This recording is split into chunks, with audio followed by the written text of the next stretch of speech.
Hello, আসসালামু আলাইকুম everyone. আশা করি সব অনেক ভালো আছেন। তো নতুন ভিডিও অবশ্য তেমন কিছু না, জাস্ট একটু নিজের ফেস দেখে দুটো কথা বলতেছি।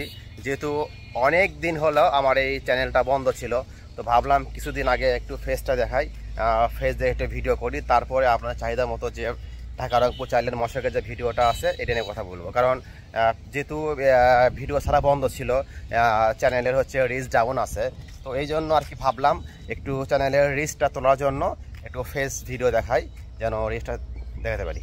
তো দেখেন আমি ছাদে আসছি, ছাদের সাথে আম গাছ, ভরপুর আম, এটা প্রচুর আম। দেখেন পুরো গাছ আম। তো অবশ্য আমটা আমাদের না, আমটা পাশের বাসার আমটা, আবার আম কেউ খায় না, ছাদে এরকমই থাকে। এবং আমাদের ছাদের সাথেও এই আম থাকলেও কিন্তু একবারে যাকে বলা হয় নিরাপদ। তো যাই হোক বন্ধুরা, ইনশাল্লাহ খুব শীঘ্রই আর কি আমার চ্যানেলের ভিডিও আপনারা পেয়ে যাবেন, আপনাদের কাঙ্ক্ষিত সেই ভিডিওটা। ভালো থাকবেন, আসসালামু আলাইকুম।